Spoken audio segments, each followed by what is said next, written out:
Welcome again. I'm continuing along with the geometry section of this textbook, translating, well, just swapping out Rhino script syntax as RS as Rhino geometry as RG. I am putting import maths in here, but for this one, because I was playing Grasshopper so much, I decided, well, it's in there, but I really didn't need it to run the script, so it still runs the same. It is a conditional nested loop. So there is, I created 3 grids. Keep in mind that red is the Python, yellow are the parameters, and green is the outputs that are worth looking at. So let's just zoom into that Python node and take a look at what I did. I created a script that would produce 3 blank lists, which I have outputted those lists after appending them with certain conditional information as points 1 output, points 2 output, points 3 output. And they simply flop through and use the modular operator to say, okay, is stop A right here equal to 0? The modular of that, if I divide x by stop A in the range, as x goes through 0 to multi to 1, and multi is really just, I don't even know why I called it multi, but it's basically the outcome of what would happen. I think I just put on way too much information by doing that, so let me just zoom out and put that object back in because I kind of like that object. Yeah, I use some strange words. I usually build it up and then take it down. So when I'm done, some of my words like stop, I was playing start, step, stop, and I ended up keeping that. And then that conditional is if they're both true, if this does equal 0 and stop B does equal 0. If you divide Y, take the modulus of stop B.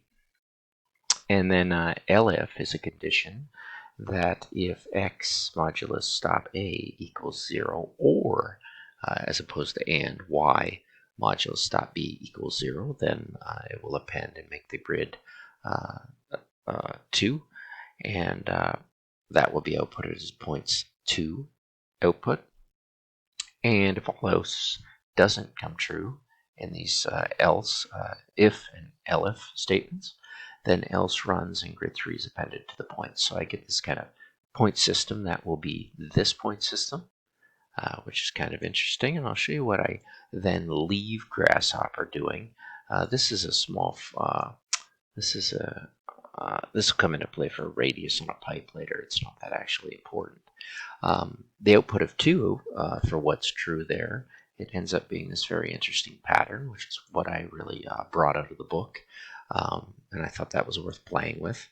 Pretty interesting if you think about that. And the reason I'm interested in Python, GhPython nodes, is because I really did get into the path mapper, which I'm going to show a little later, a little bit of playing with the data. And I'm going to play with it geometrically in a few different ways. And the last section is this, which actually pulls what was inside of it. So you've got, between it all, you've got it all. But you've got this section, and this section. Very nice, and that's what I'm pulling from the text. And all I did was really, I intended to use some maths, but I figured, no, I'll save the maths for after. So that Python script gets us there. What happens within the Grasshopper script, and I'll just pull this, well, I'll leave it there for you to see it.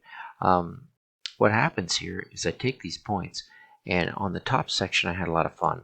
I'll bring this down here and this down here. Actually, that one plays into the top.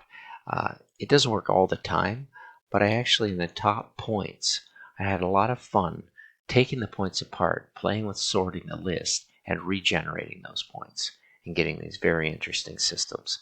And what I like to do is just plug away like crazy with XYZ components and sort them different key value relationships, and then output the values A and put them into different points. So you literally can just swap out this stuff and end up with these crazy patterns.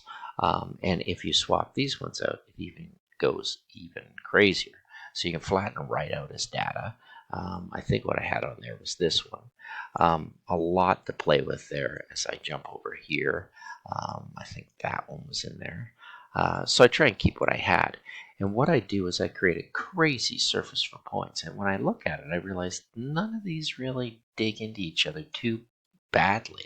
So that as a kind of surface from points tool, I always find that sculpturally very interesting because it would be very hard to create that in many, many materials. And considering this is just a surface, it has no mass or volume.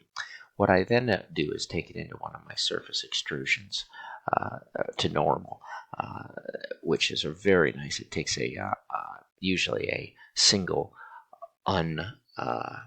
I think let me see if it comes up. Yeah, untrimmed surface. And what it'll do, it'll run through a really nice system of surface into divide surface. I use this so often. It's one of my favorite snippets. I move it in the surface to points. From points, I move it into the not loft. I move it into the then once I get the surface from points again, I'll start playing with that as deep repping it and trying to pull that and get a geometry that's a little wider. Once I get those two sections, there's two breps there. I believe there's two breps. Yes, two breps. I've got to go in there and grab sections of that, the top, the bottom, grab the items, the outline. What a great tool to look in the list items, be able to grab the outer curves of those. And in doing so, I can lock this section, this section, this section, and this section. I've gotten fairly competent at that. And I can grab all these and throw them to a bake. And they take a little bit of time. I don't mean to slow it down. But if I take them, actually, I don't think they take that long. A couple seconds. Just give that a minute. And there it is. You have a pretty nice form of 6 different surfaces. And all you really have to do at this time is grab it and hit join. I'm not going to because it's baked, but you get a really nice sculpture out of that. And that, of course, is coming from this kind of conditional nested loop in Python now, which would take me a lot longer to script this in Grasshopper than it would to be using a very simple geometry nested loop conditional statement, which is completely playable. So we'll grab this one, and I think I'll actually just hide that one away because I may want it. That was what I did with what came out on these initial Python points from there. That's all I did. And literally, you don't have to make a crazy grid like this through Python with all of this, just end up with that data. But because that was the output, I slipped back into things that I like with sorting lists, like I said, and grabbing points from surfaces, throwing it through a surface extrusion edit. What do I call that? I think I call it, let me just see, I call it extrude along normals, extrude surface normal 002. So those scripts that kind of pop up on GitHub all the time. And I used them all the time. Now the second data was this thing, and it doesn't come out in a very interesting tree. It comes out as a list. So what to do with it? I just grabbed both points and put lines between it and generated these, and I threw that into a very simple pipe, and that's where you get the radius and you get this fun geometry that's just dead simple, but that is being generated because of more a visualization of this nested loop conditional. Let's keep going, and one tool I like using a lot, and I was looking at here, I said, well, let's go in there and grab the path mapper, and let's set it to null mapping and see what we have and pull those points out, and that's what I ended up having. And with those points, I just threw them into a little mesh surface, mesh sphere, and you end up with these kind of interesting shapes and geometries, patterns, and I guess you could Boolean difference these out of a surface if you wanted to and have a thing ready for milling or sending to a laser tool or a shop bot or something like that. And then I started playing with it. All I did was went into scripting here. I added the I as indices, and I just divided it by 2, and I divided it by 3. So really, I'm not doing advanced math here. I'm literally just grabbing these points, reducing them to these points, and then reducing them to those points. And in doing so, I end up with these very interesting different patterns of the spheres. And that's all I did. So that was simple, but that's getting in seeing the middle one's obviously the simplest of the two, of the 3. But the top one gets very interesting. You start to jostle and turn all these points around if you want a very cool point system. It beats going in my opinion, and grabbing a 3D box and just letting that kind of pick and choose the randomness of what's in there. You've got a little more orderly control because of Python. So Python is there for people that have played around with Grasshopper for a while, found that they're pretty good at and I'll just grab those geometries and these geometries and show you the whole mess together.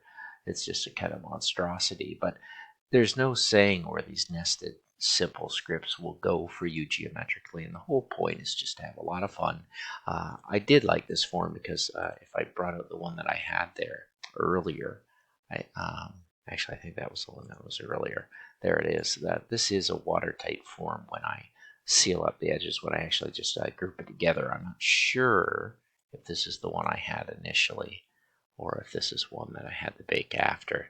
So let me just jump in there and grab a little properties. Actually, I probably don't even need the properties. I can just grab it and say, what? That might take a little time. No, that's jammed up a little bit on me.